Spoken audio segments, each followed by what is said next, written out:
two parties get to speak. It doesn't bring up the issues that never get brought up because then they don't have to debate those issues. So, Chris?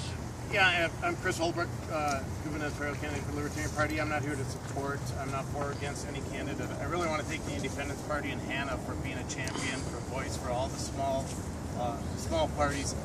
The 58%, she said, want another voice besides Republicans and Democrats are not the ones in power. 42% are the ones who are keeping us out in the cold right now. I don't think that's right. I don't think you think that's right. I would quote Joseph Stalin, who says ideas are more powerful than guns. We will not let our enemies have guns, but won't we let them have ideas? Our ideas are being suppressed. Our voices are being suppressed. People are sick of just cheering for the Yankees and Red Sox. They want other options. All of us here, the system makes it very difficult for us. They make us petition to get on the ballot in a very small window. They withhold public funds from us and keep them for themselves. Mark Dayton gets $540,000, Jeff Johnson gets $440,000, Hannah gets $0, I get $0, Chris Wright gets $0. Is that fair? They've set the rules to be in favor of themselves. They keep putting their foot down on the scale and eliminating our voice. It's very similar to health insurance. When you have fewer options, which they create fewer options for you, you have higher costs, you have less quality. And that's what's going on right now. So don't be silent. Don't let your voice be silent or our voices be silent. Questions? I have a question. I was concerned about your sign. Our family just traveled to Colorado, of course, which legalized marijuana. And I just want to say the quality is down. What about the protection of families? We live in this neighborhood. We enjoy the light rail. We also kind of, lived with the light rail getting built. But I'm really concerned about the protection of children and families, knowing that marijuana can be used as actually a gateway drug, and what the public allows, that says to kids, sure, it's fine. And do you think about maybe how kids might respond to this and the needs and future generations of kind of saying, no, it's okay. I just want to challenge you to consider that. I'm thankful there's more than one person to vote for or two people to vote for, but I want to really challenge you to think about the needs of future generations. I've seen the degradation of communities who just let's have casinos and bring the casino bus to people who have no money. So I just want to say, sorry, I went running and I had coffee. Oh no. Yeah, thank you. It's just a matter of treating it as a public health issue and not a criminal issue. So we're not saying that we're going to promote marijuana abuse. And in fact, in Colorado, use among teenagers dropped slightly since they've legalized, so it's actually for their benefit that it not be on the black market. But that's an entirely different issue than what we're dealing with today, which is fair and open elections and inclusion.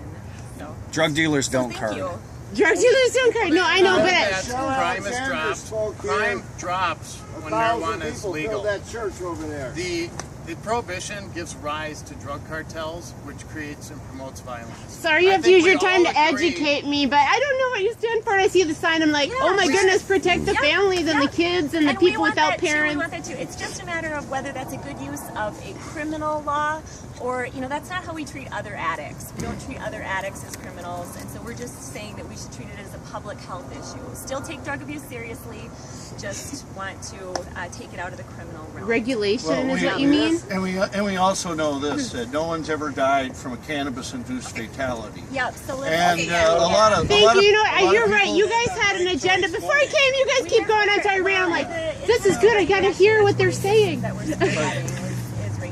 Thank you. I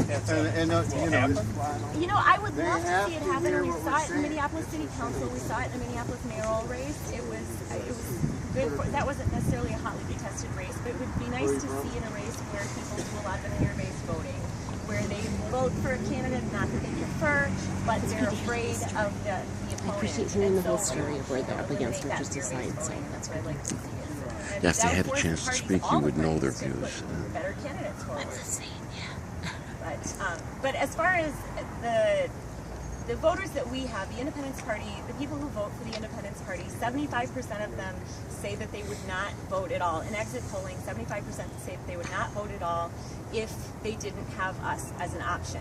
So that means that we're disenfranchising. In the last election, it was about 250,000 people who would be disenfranchised if they were not given this option.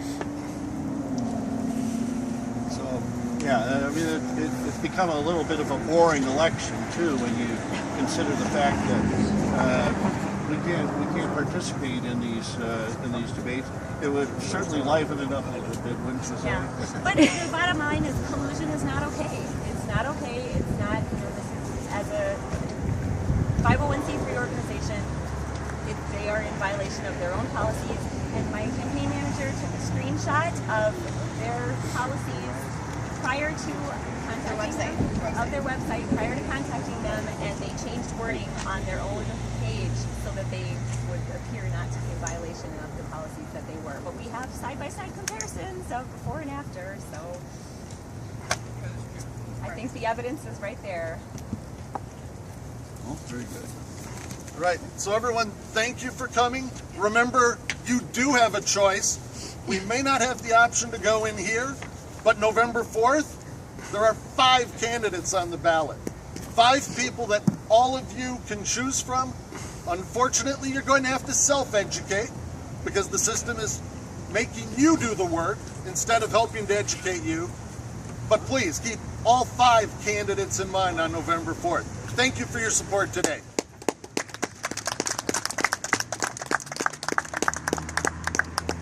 Thank you very much for educating me, because I wouldn't have known anything if I hadn't tried to run